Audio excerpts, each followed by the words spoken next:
Байнгын асаргаанд байх шаардлагатай иргэнд халамжийн тухай хуулиар тэтгэмж олгодог тогтолцоо байдаг. За гэвч асархуйн асуудлыг цогцоор нь шийдвэрлэхийн тулд тусгаалan хууль боловсруулах шаардлагатай эсхийг судлах, хуулийн төсөл боловсруулах үүрэгтэй ажлын хэсэг байгуулагдаад байгаа юм.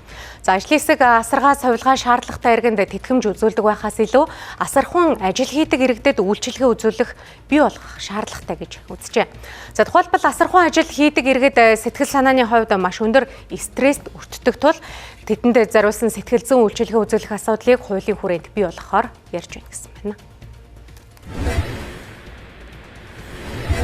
Дүнгиж төрөнгүүт нь шууд одоо совлын газар очиж 2, 3, 7 хоног тэнд одоо байгаа ийм одоо үйлчилгээнүүд хүртэл гарцсан байлаа тийм. Энэ бол тухайн одоо бусад улс оронд байдаг үйлчилгээг Монголдо оруулж байна гэсэн үг. Гэхдээ энд хэн орж ийнө гэхээр өнгөтэй боломжтой одоо хүмүүс нь хамрагдаж байна гэсэн үг шүү дээ. Энэ бол төрөөс үзүүлж байгаа үйлчилгээ огтос биш.